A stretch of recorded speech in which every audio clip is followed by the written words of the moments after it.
My name's Sam Ingleson. I'm the Programme Leader for the MA Creative Education. I've been at Salford as a student and then as a member of staff for the last 16 years on and off. I graduated from the undergraduate visual arts programme in '98 and then came back as a demonstrator, and then I went away, set up a studio group and gallery space and a company that put artists and matched up artists and teachers together, put artists into schools. As a consequence of that, a few years later we started to develop training packages for teachers and for artists, and many years later down the line, after coming back to do an MA in Contemporary Fine Art at Salford, we devised the MA Creative Education programme.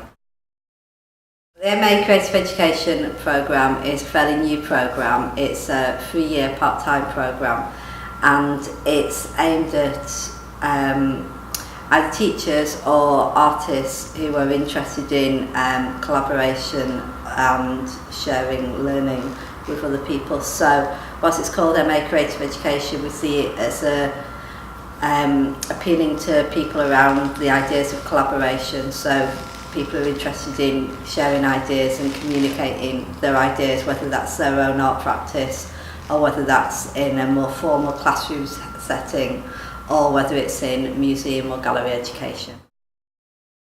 We've got a mixture of students. We originally set off, as I said, training teachers, so our first 3 years of the programme was primary and secondary teachers, both visual arts teachers, and then we had dancers, secondary school, and we had secondary school musicians as well coming through.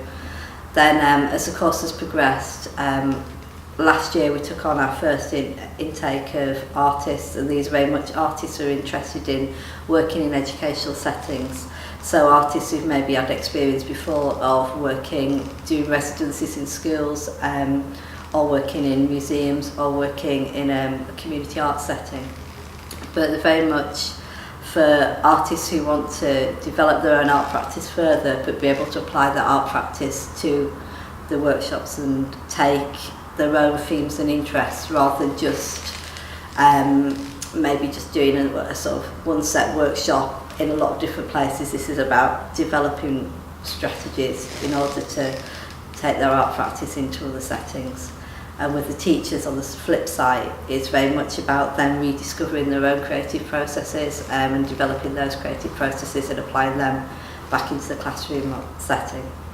And we've got community artists, we've got artists interested in arts and wellbeing, we've got primary, secondary and further education teachers, as well as teachers who are interested in specific special needs agendas.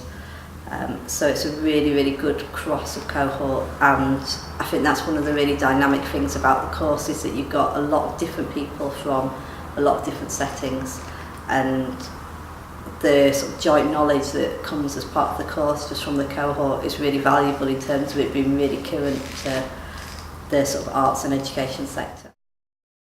In the first year, it's very much about them rediscovering their own sort of creative processes. So the first module is very much a studio-based module where they're either understanding what their own creative processes are, if they've perhaps not come from a creative background in the first place, or in the case of the artists, it's probably re-establishing a workshop studio environment, because maybe they've been out again in a sort of work environment previously. So it's developing methods and approaches to creating.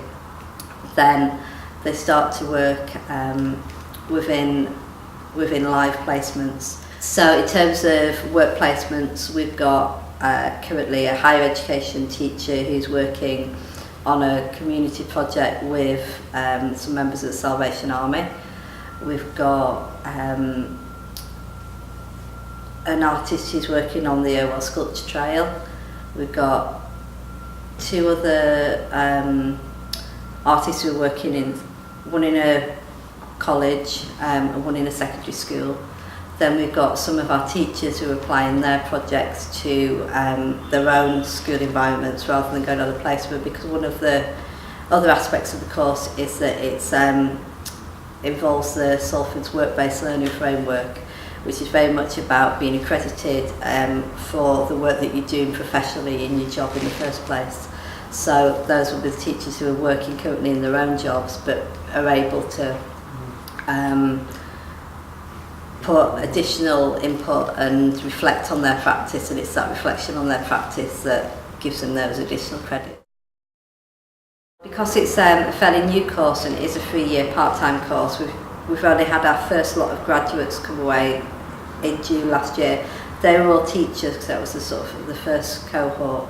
So most of them have stayed in the jobs that they were in. Some of them have moved across to new schools. Certainly quite a few of them have applied for new positions, or high positions within their schools. In terms of other destinations for our current cohorts, I can see quite a few of them leading on into museum education posts, more sort of professionalisation of the freelance artists in terms of knowing how to apply for and be successful with community and school residency posts.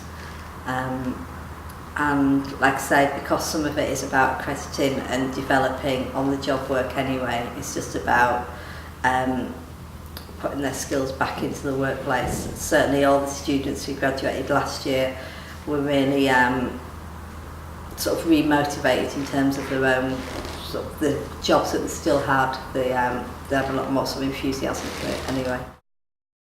It's a really friendly place to be. It's a good, fairly small campus in terms of everything around. In terms of pastoral care, I think it's really supportive, and I know I had a really good experience when I was a student here, and I think our current students do as well.